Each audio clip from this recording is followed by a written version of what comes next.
देखिए, जो सबसे ज्यादा संविधान की दुहाइयां देते हैं तो उनको इस बात की भी जिम्मेदारियां लेनी चाहिए कि जो वो अपनी दादी के, अपने पिताजी के नाम पर जो है वो वोट बटोरते हैं तो उनके किए गए कारनामों की भी क्या वो जिम्मेदारी लेते हैं। और आज जो संविधान की सबसे ज्यादा दुहाइयां देती हैं, ये भी जरूरी है कि उनका खुद का ट्रैक रिकॉर्ड वो देखें। संविधान की जिस तरह से धज्जियां उड़ाई गई हैं और जिस तरह से गला घोटा है इमरजेंसी के द्वारा और सबके संवैधानिक अधिकार जो है इन्होंने छीन लिए थे, वो सब भी हम बार बार दुनिया को याद दिलाएंगे ताकि इस तरह का खिलवाड़ जो है संविधान से के साथ दूसरी बार हो ना पाए। धन्यवाद। आपकी फिल्म भी आ रही है। जून 1975 लोकतंत्र का वो काला दिन, जिस दिन श्रीमती इंदिरा गांधी जी ने अपने सत्ता के मोह के लिए और कांग्रेस पार्टी ने अपने सत्ता के मोह के लिए भारतीय लोकतंत्र का गला घोट दिया था। इतिहास की एक नीति होती है, यदि इतिहास को याद ना रखा जाए तो इतिहास अपने आप को जब दोहराता है तो वो गलतियां भी लोग दोहराते हैं। और इसीलिए आज भारतीय जनता पार्टी एक एक भारतीय तक ये मैसेज पहुंचा रही है। यहाँ पर भारतीय जनता पार्टी के कर्मठ कार्यकर्ता भी मौजूद हैं।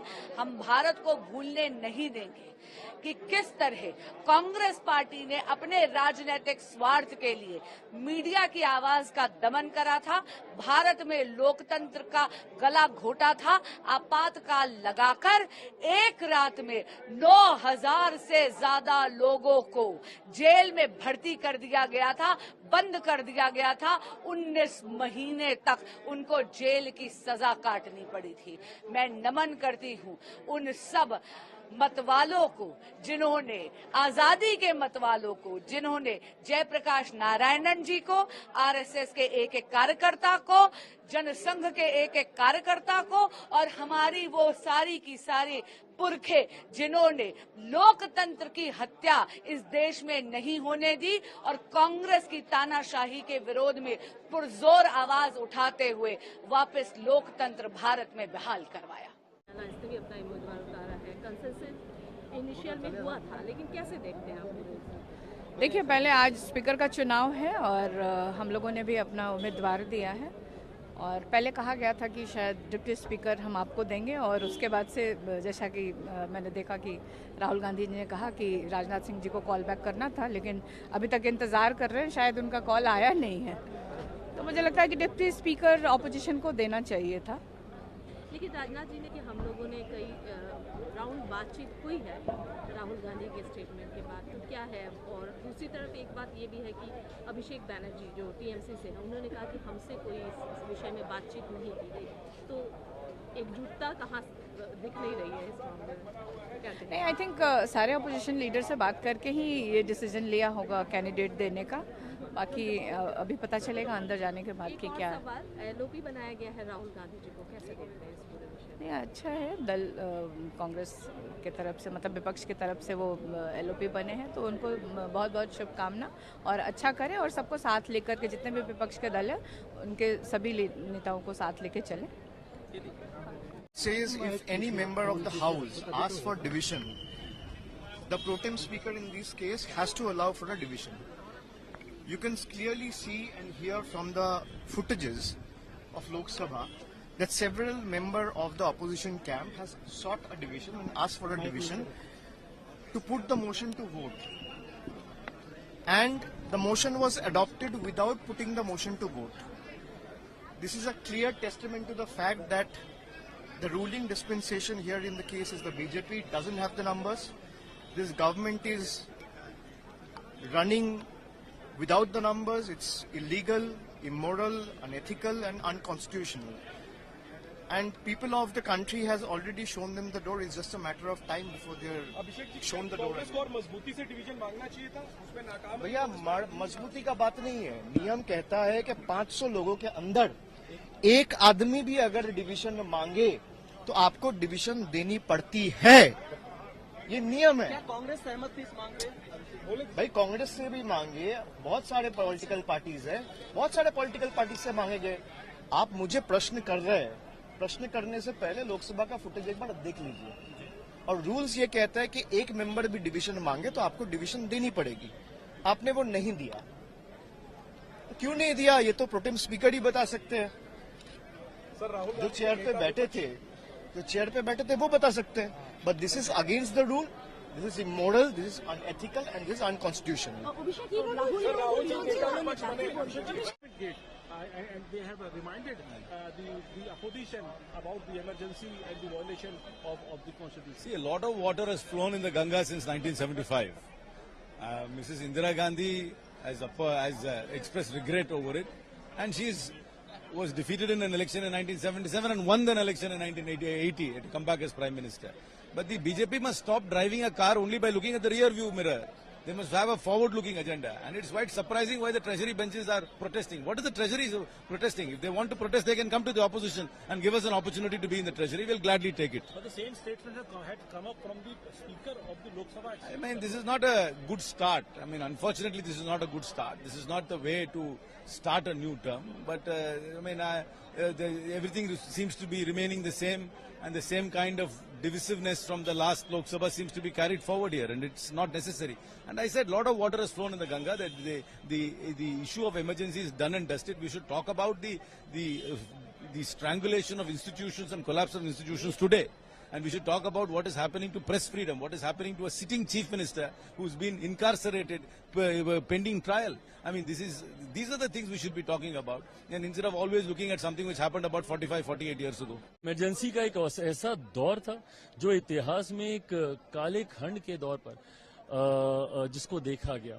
जिस तरीके से इमरजेंसी के दौर में पूरे देश को बंदी बनाने का प्रयास किया गया, देश के ऊपर डिक्टेटरशिप थोपने का प्रयास किया, ऐसे में जब 50 साल इमरजेंसी के पूरे होने को आ रहे हैं, जरूरी है कि मौजूदा पीढ़ी और आने वाली पीढ़ी भी उस दौर को समझे और उस दौर से सीख लेकर हम लोग आगे बढ़ने का प्रयास करें।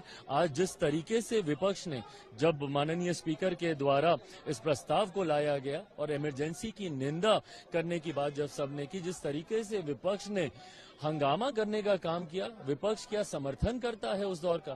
भाई, कई ऐसे लोग हैं जो उस दौर में जिन्होंने यातनाएं प्रताड़नाएं झेली। मेरे खुद के नेता, मेरे पिता आदरणीय रामविलास पासवान जी ने जिस तरीके से उस दौर में यातनाओं को उनको झेलना पड़ा, ये ऐसा समय था जो भारत के आने वाले समय में भी एक काले अक्षरों में लिखा जाएगा और मौजूदा और आने वाली पीढ़ी को इससे सीख लेने की जरूरत है।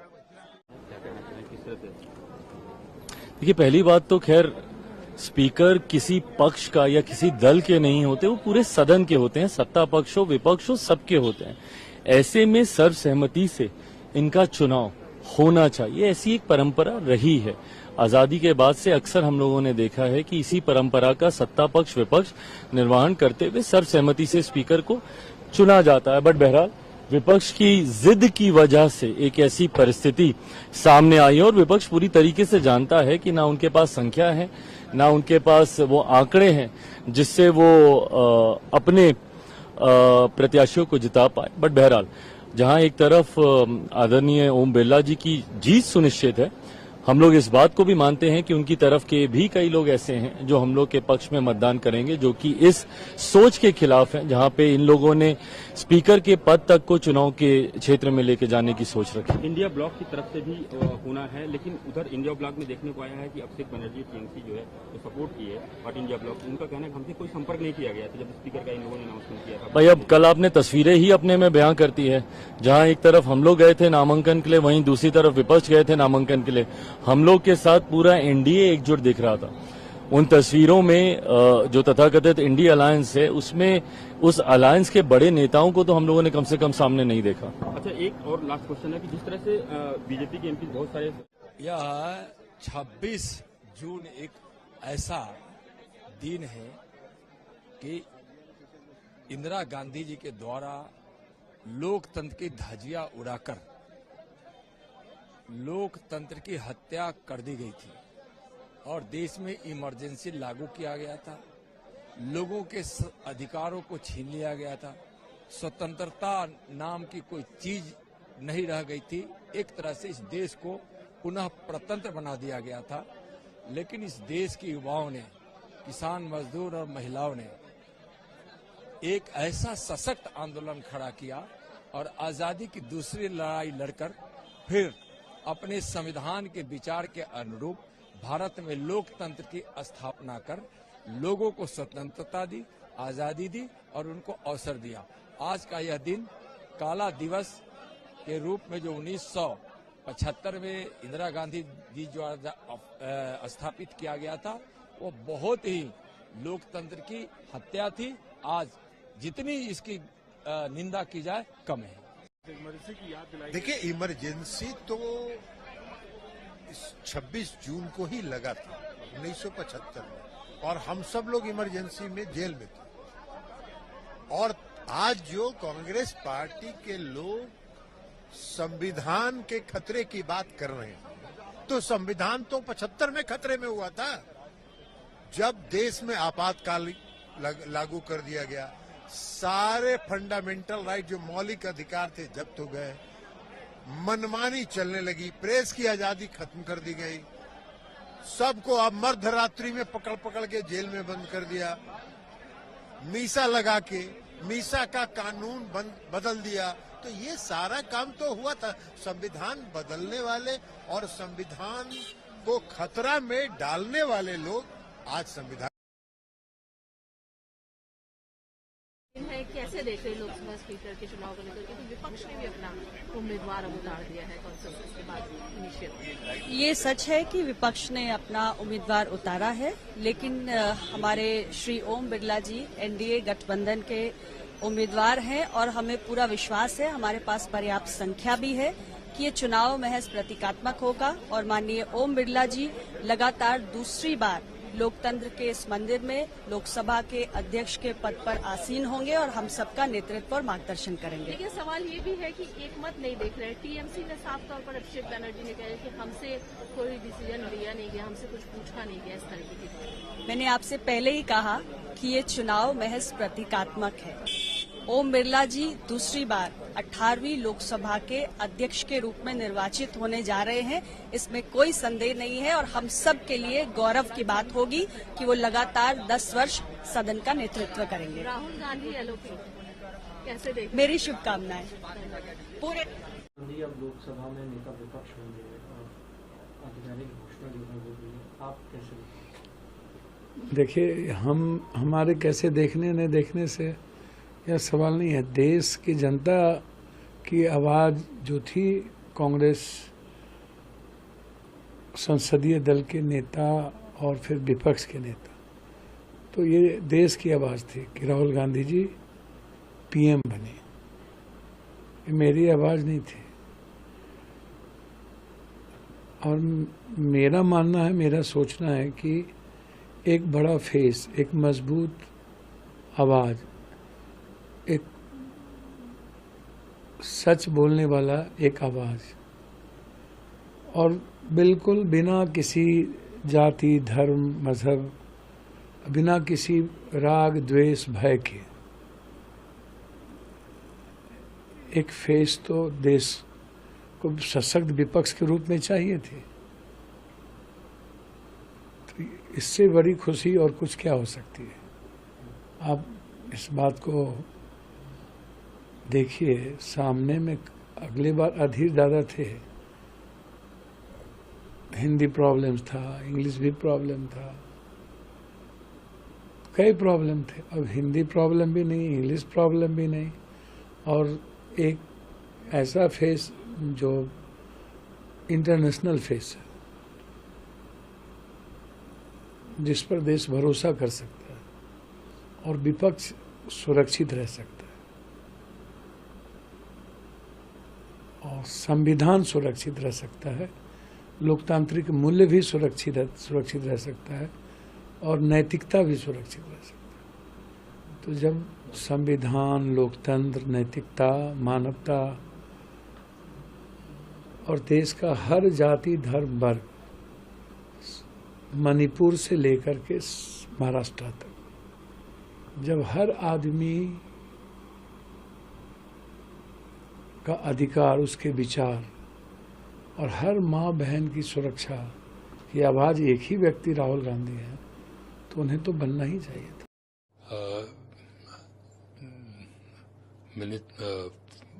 There was a meeting of finance ministers and followed by the GST Council meeting, in which the Chief Minister as the Finance Minister was to attend, but because of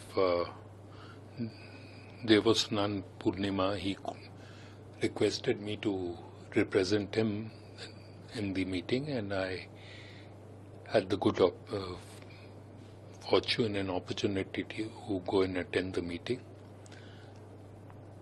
On behalf of the state government, we presented our case as to what are the issues that need to be addressed and for which we require the hand-holding and support of the Government of India in the budget. We have given our representation to them, and that is, I am grateful to all the media houses in Orissa, because the press release that was given has been very well received by the people. We've given a broad detail in our demands that we have put before the Government of India, and the Government of India, I am sure, will address it in their budget. The main demand was the AIIMS in the Sambalpur area. That is one of the demands. That I won't say that is the main demand. That is one of the demands we have said. We even sought the support from Government of India for the implementation of the Subhadra Yojana and various other issues which were raised, which we have briefed the media about. Today we also review the agriculture department deficit and in some districts.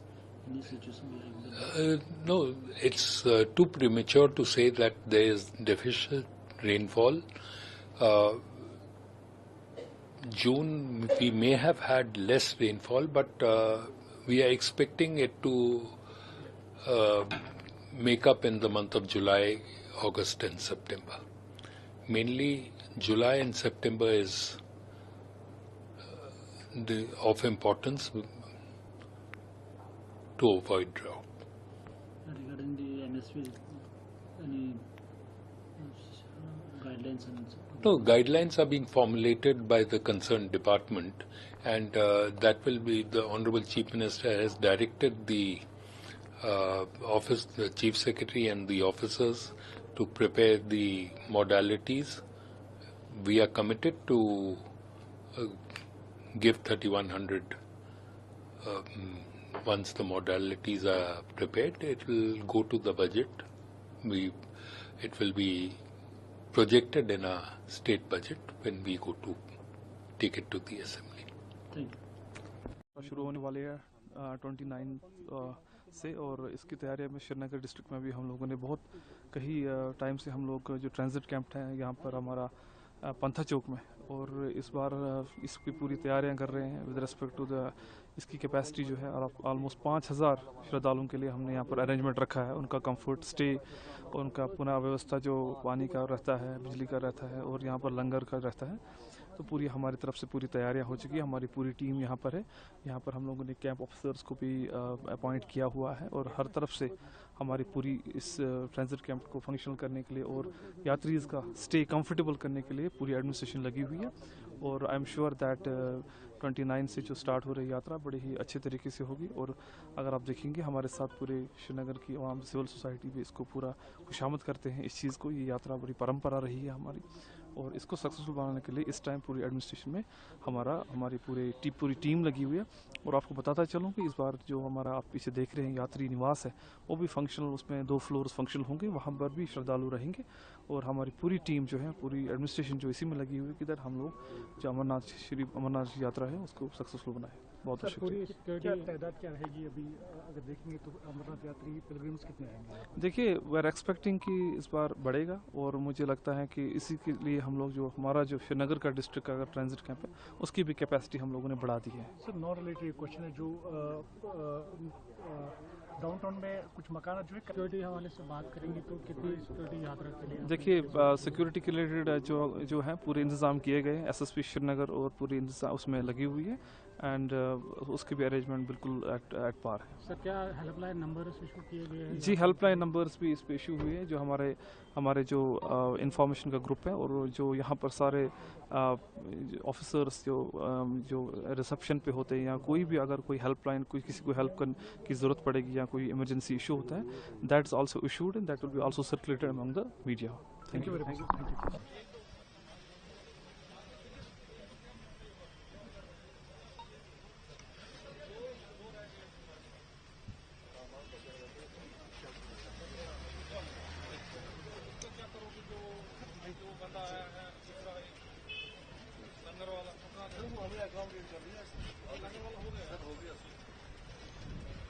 हमारे पास इतने charge कितने हैं?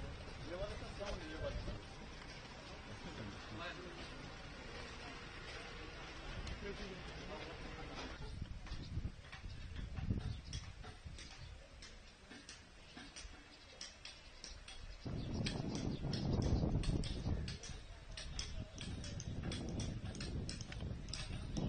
नहीं, ये बताइए, देखिए ये तमाम बीजेपी के लोगों ने जो आज किया है वो दिखावा किया है। ऐसा नहीं कि केवल उस समय वही जेल गए हों। समाजवादी नेता और समाजवादी उस समय के जितने जनता पार्टी या तमाम नेताओं ने भी उस समय को देखा, लेकिन हम पीछे मुड़ के कितना देखें, हम पास्ट को कितना देखें, भविष्य हमारे सामने क्या है। और ये इतने आज हम लोगों के साथ कह रहे हैं जो समाजवादियों ने कभी उनको सम्मान दिया था, रक्षक सम्मान, लोकतंत्र रक्षक सेनानी, आइए लोकतंत्र रक्षक सेनानी, ये खड़े हमारे साथ, अवधेश जी, राजा अयोध्या। कितना समाजवादी और नेताजी ने बढ़ाया, बीजेपी ने सुविधाएं कम की, बीजेपी ने जो इनको सम्मान मिलता था उसको कम किया, बढ़ाया नहीं, महंगाई बढ़ गई।